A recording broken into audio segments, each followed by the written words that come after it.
Okay, hi. Sorry if I look around. I'm trying to watch the market. I've begun to dabble a little bit back in the small stocks that are COVID related. So sorry for multitasking. Anyway, hope everybody's doing well. Happy April to you. Our next section we begin.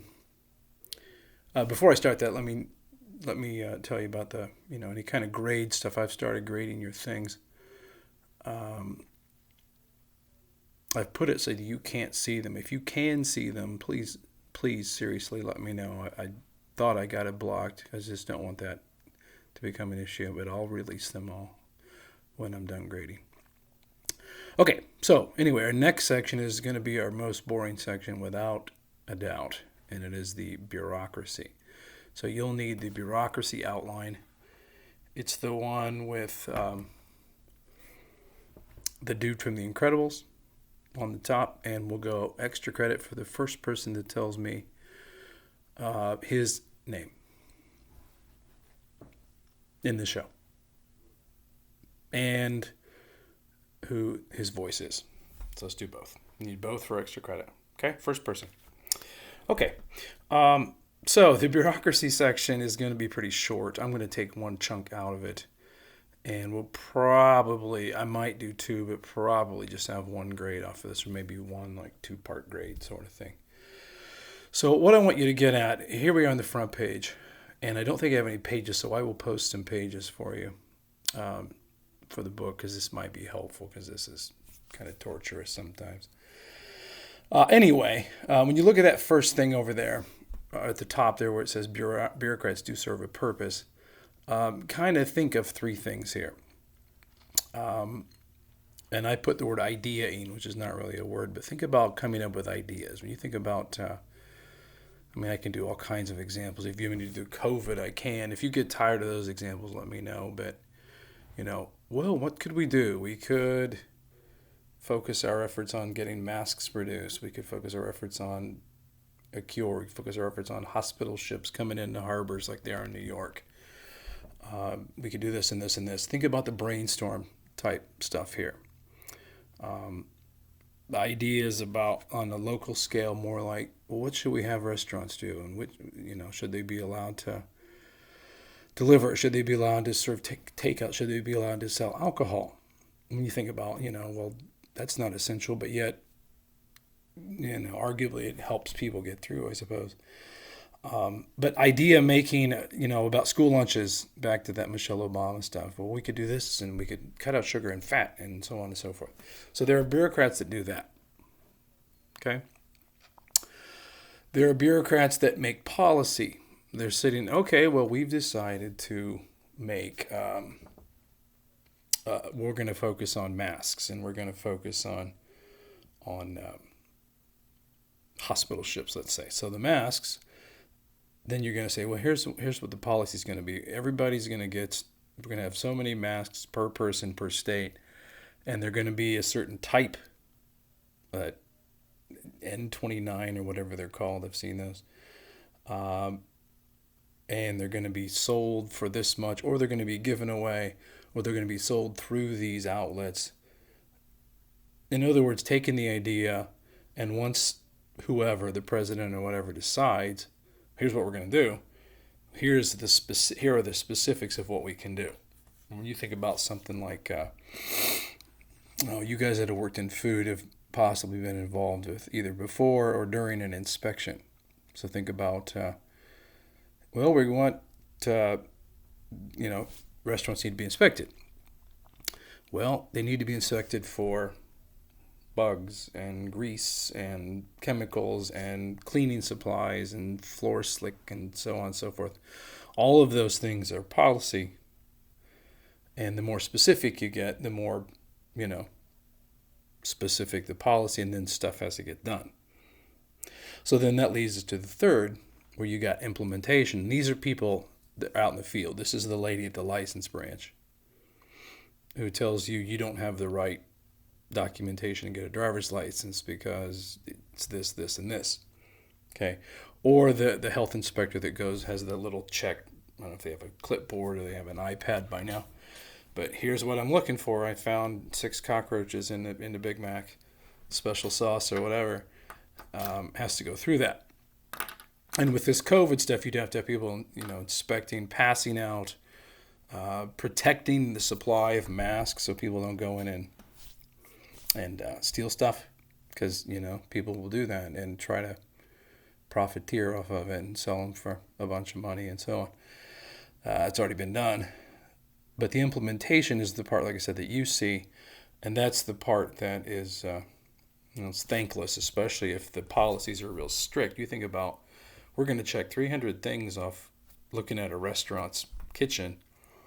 Every single thing that person checks makes the manager more nervous, and nervous managers just tend to take out their nervousness on their employees, and it just makes a bad time. And then are the policies and are the rules relevant? Is it ridiculous? Like back to the quarantine, should you be able to arrest somebody for meeting with 11 people out in the middle of a field if you've got a rule that says no more than 10 people? Or if somebody, what exactly is essential? If alcohol is essential, then why isn't, clothing? I know some states have done a thing where they did, like Meijer. Meijer has groceries on one side and the other stuff on the other side, that they're only letting them sell essential items out of the store. So you couldn't go buy, a new TV or whatever at Meijer because they're not allowed to sell it. And when you think about who would complain about that, we'll get into that in a little bit. But, Best Buy is not going to like that, because then they can't open at all because they're not essential at all if they're not open. But yet Meijer, which, in that case sells the same thing, Target, same thing, benefits, whereas Best Buy can't benefit, and that seems to be a bit unfair. So then they would lobby back to that. The government to try to make policies that are, quote, fair, which means in their case helping them, or at least not hurting them. Okay? So idea making, they're coming up with the ideas. Policy making, here are the rules, here are the specifics. And implementation, go do it. Inspect that food, pass out those masks, protect that stash of stuff, treat the people with the virus, and so on and so forth. So, questions there? That's your first part, okay? Now, the next thing, I'm just going to do this front page today, and then I'm going to divide this into probably 2 days, maybe 3, but it like I said, it's not that big a deal, time-wise. My stock's coming back. Okay. Next, we have, how is policy made? And I'm just going to do an A and a B there, and then A, you've got several things underneath it. So the first one is setting the agenda. When you think about Trump, okay, let's just use him because he's a good contrast to Obama for lots of reasons. But Trump comes in with priorities. We're going to do this. We're going to build the wall. We're going to throw out the illegals. We're going to make America great again, whatever that means. Okay. And so some things that Obama might have focused on, school lunch program, not a big one, but it's one, it's a good example. Leading from behind in the Middle East. Let's have softer diplomacy. Let's have a deal with Iran. Trump comes in and says, well, no, we're not going to do that. Now, what happens to all those people that work in that area? What happens to all those ideas, all those policies? They still exist. They just don't get focused on. Okay, so the president, his cabinet, they decide what they want to focus on, how much they want to focus on it. Okay, and sometimes that's dictated by, preference. I'm going to build the wall. And sometimes it's dictated by events. COVID-19 for sure. I mean, everything is, come to a standstill more or less with respect to that. But even that you can still focus on, and that changes over time. Let's focus on the mask. Well, it's kind of too late for the mask. Let's focus on the treatment. And let's focus on, you've seen like Florida today shut down. We don't want anybody coming in, and nobody can leave their homes like we have. But they waited a little bit longer to do it because of, various factors. But you kind of focus on whatever you think, again, is important or events. George Bush and 9/11, FDR in World War II. That just changes things for sure. And, a lot of the New Deal stuff went to let's build ships and guns and helmets and things like that. So that's what I mean by setting the agenda. So once a president does that, then we move a certain way. Now, the three things underneath there are basically the groups that need to be thought of when you determine what you're going to do. Okay?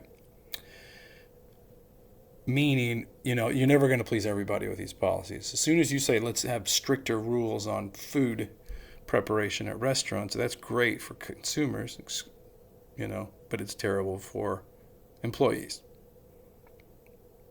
But if you're an employee that's also a consumer, you're like, well, I don't want gross food, but I also don't have to jump through 50 hoops just to get a hamburger made. So when you talk about these different three, I'm going to give you what each one of these mean. I was kind of obtuse on purpose here. Think about, and you expect to see, maybe a writing or a writing question on a quiz about this, because there's no real right answer, but there are ways that make more sense than others. Okay, so the first, big business, keeping the man happy.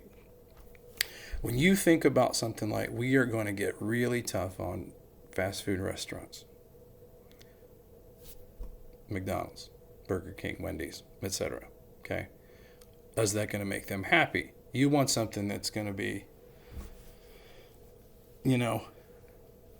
they're willing to put up with, I suppose, because they donate to campaigns, they lobby, and so on and so forth. We already talked about this. Tie that all together. So how much do you want to keep the man happy? Now, theoretically, Republicans are more worried about this than Democrats are. When you hear about Bernie Sanders, take over the industries, the bankers, they need to be, like their finger, like to be shut, they've got to be controlled. Well, they're going to hate that, obviously. But then somebody loves that because that's why he's not winning, but he's, doing as well as can be expected, I suppose. So thinking about big business. Number two, people, just you and me. Are we going to benefit from tighter regulations? And restaurants, yeah, to a degree. But then if those tighter regulations lead to longer lines, if they lead to higher prices, if they lead to stores shutting down that you like, then you're like, well, that sucks. I don't want to mess with that. So that one as well, and again, theoretically at least, Democrats are more likely to deal with number two than Republicans. Although when you think about Trump, he's much more of the regular guy, and we got to help the common man, and so on and so forth. And then thirdly, keeping the PP. PP stands for pencil pusher. If you ever heard that term, if you haven't, picture the guy at the top of the outline. Just bureaucrats, the people that are going to have to actually do it. When you think about something like tighter rules, again, in restaurants, that's going to make that health inspector, I had a cousin that did this for the state, a very unpopular and stressed out person if they have to go through this huge checklist and every minute little thing they have to stop and have the manager explain it and so on and so forth. That becomes a big problem. So you can't please all three, so you basically have to choose sides, or you try to minimize. Let's if we tick them off just a little bit, but we can please here, or we can sort of really please here and really tick people off here, kind of thing.